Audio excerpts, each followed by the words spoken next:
Hello dear students, math second में calendar जो आपका चैप्टर है उसकी कुछ एक्सरसाइजेस बच गई हैं। ठीक है, तो उन बची हुई एक्सरसाइज को हम कंप्लीट करेंगे। ठीक है, आज की जो एक्सरसाइज है वो आपको आपके बुक के पेज नंबर 160 पे मिल जाएगी।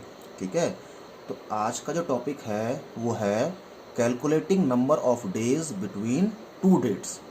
यानी कि कोई भी आपको टू डेट्स दी हुई होंगी, ठीक है ना, तो आपको उनके बीच कितने दिन हैं वो आपको निकालना है। नंबर ऑफ डेज निकालना है आपको टू डेट्स के बीच में। ठीक है, to calculate number of days between one date and another date. दो अलग अलग डेट आपको दी होंगी, आपको उनके बीच कितने दिन हैं वो आपको निकालने हैं। तो आज का पहला क्वेश्चन है, how many days are there from March 2 to April 21। Question कह रहा है कि 2 मार्च से, ठीक है ना, मार्च की 2 तारीख से और अप्रैल की 21 डेट तक टोटल कितने दिन होंगे। इन दोनों डेट के बीच, एक तो डेट ये है 2 मार्च और एक डेट ये है 21 अप्रैल, तो इन दो डेट्स के बीच कितने दिन होंगे।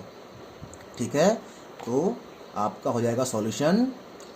देखिए, मार्च में the month of March has 31 days. मार्च के महीने में 31 डेज होते हैं। ठीक है, और ये पूछ रहा है 2 मार्च से। ठीक है ना, तो यानी कि 1 मार्च का जो दिन था वो हमको नहीं लेना है, इसीलिए so the days left out in March. तो मार्च में हमारे पास कितने दिन बचे हुए हैं, 31 माइनस 1, क्योंकि 1 जो मार्च है उसको हमने नहीं लिया है। तो 31 माइनस 1 इज 30 डेज। तो मार्च में हमारे पास हो गए हैं 30 डेज बचे हुए हैं।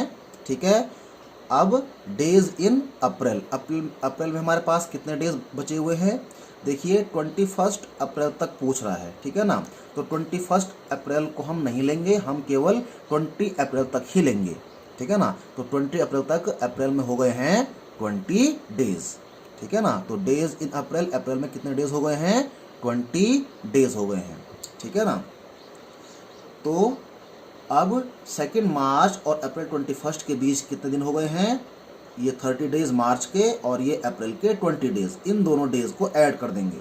तो total number of days equal to 30 plus 20, 30 plus 20 हो जाएगा 50 डेज। ठीक है ना, इसीलिए कह रहा है so there are 50 days from 2 March to 21 April. यानी कि 2 मार्च और 21 अप्रैल के बीच 50 डेज होंगे। ठीक है, ये हो गया क्वेश्चन नंबर 1।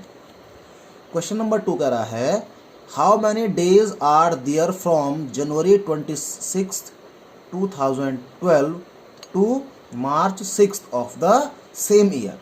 ठीक है ना, क्वेश्चन कह रहा है कि 26 जनवरी 2012 से लेकर के और 6 मार्च 2012 तक कितने दिन होंगे।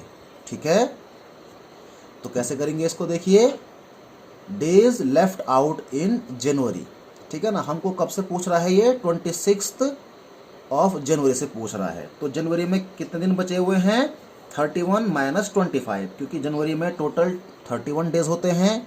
ठीक है ना, और 25 जनवरी तक हमको नहीं पूछा हुआ है, हमको 26 जनवरी से निकालना है। तो 31 में से 25 को माइनस कर देंगे, तो ये हो जाएगा 31 माइनस 25 इक्वल टू 6 डेज। यानी कि जनवरी में अब 6 डेज बचे हुए हैं। ठीक है ना, अब इसके बाद जनवरी के बाद आएगा फरवरी। तो फरवरी में कितने डेज होंगे, 29 डेज होंगे, क्योंकि ये 2012 है जो कि लीप ईयर होगा, और लीप ईयर में फरवरी में 29 डेज होते हैं। ठीक है, तो जनवरी में हो गए 6 डेज, फरवरी में हो गए 29 डेज। ठीक है, अब आते हैं, अब फरवरी के बाद आता है मार्च।